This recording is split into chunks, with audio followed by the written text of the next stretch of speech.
Hey, welcome to Tim's Tech Tips. This is Tim, and today I've got a guest with me, Matt Huget. Say hi, Matt. Good morning, everyone. And we are going to show you how to make your own green screen. We've got two ways to do it. One is Matt's way, the other is Tim's way. So Matt, why don't you start us off? Tell us how you made your own green screen. So I used what I had around the house. So I went out into my shop and I found an old bed sheet. It happened to be dark green, so I thought it would kind of work. And then I was trying to figure out how to get it behind me and set it up so I could use it as a green screen. I first tried kind of using some thumbtacks and hanging it from the ceiling. Well, that failed miserably. The sheet immediately fell right down, and my daughter happened to be standing here, who's 9 years old, and she said, "Well, Dad, use the PVC sprinkler stand you built us in the backyard." And that was a great idea. So I went out and grabbed that. It was about the perfect size. It's basically made out of a 3/4 inch PVC pipe. It's not glued together, it's just kind of pushed together. And I was able to set that up into a stand, and I used some clamps and just clamped the sheet around the frame. And voila, I have a semi-functioning green screen. As you can see from my video, it's not the greatest green screen, but since everything was highly backordered anywhere else I looked, this was the option I had to have some fun at home while we're trying to get some work done. Yeah, the alternative is like $130 on Amazon and wait a month or two, right? So, yeah, I mean, everything was way backordered. Yep. Can you turn off your virtual background and show what it looks like physically? I can. Hang on just a second here. Can you see what I got back there? So it's kind of a dark green sheet. So it doesn't work the PVC frame. Let's see. How can I show the PVC frame? I guess I can kind of just lift it up here. Okay. You can see it. So it's just kind of a PVC frame built into like kind of like a U shape with some feet sticking out forward and backwards to give it some balance. And then I got a cross beam at the bottom and a cross beam at the top, and it's fairly stable. You know, it holds up right. I wish I had a better color of the sheet, because the color of the sheet and the lighting in the room really makes all the difference when you're setting up a green screen. So even when you're not even in RingCentral meetings, this works for you, like when you're in Teams or other softwares that do not have a virtual background feature, like Zoom or RingCentral meetings, and that's because you use something called OBS Studio, right? Correct. I worked with one of our tech gurus, and he turned me on to something called OBS Studio and kind of helped me get it set up.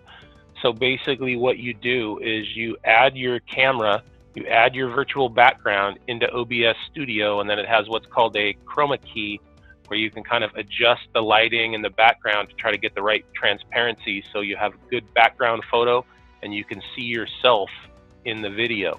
Once you get that set up, then you go into whatever platform you're using, whether it be WebEx or Teams or RingCentral Meeting, and you choose the OBS camera as your video source. Unlike where before you just select the camera itself, now you're using OBS to broadcast that camera signal so it can modify the image as it makes its way up to whatever platform you're using. All right, well that is Matt's way of doing a green screen, and that works great. We got Tim's way of doing a green screen, and that's because I do not have a green sheet. I use normal colored bed sheets, and my drop cloths have a floral pattern on them.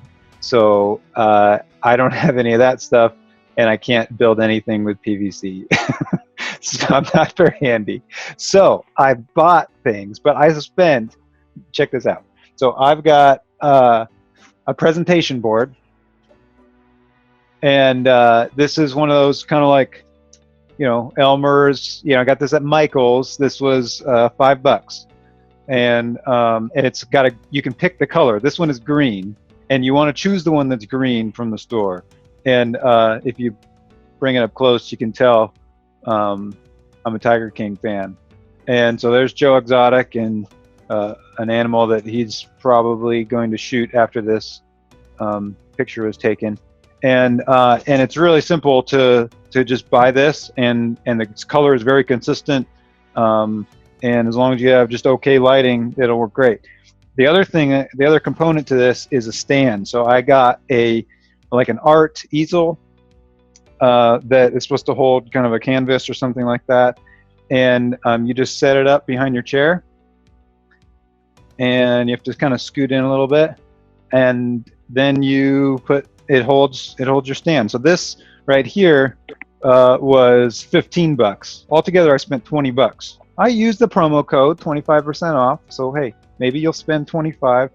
I did go cheap on the easel. I was thinking about like a $70 aluminum one just because it had extended legs, you know, but I was like, I'm not going to spend an extra $50 just to get legs that can go up and down.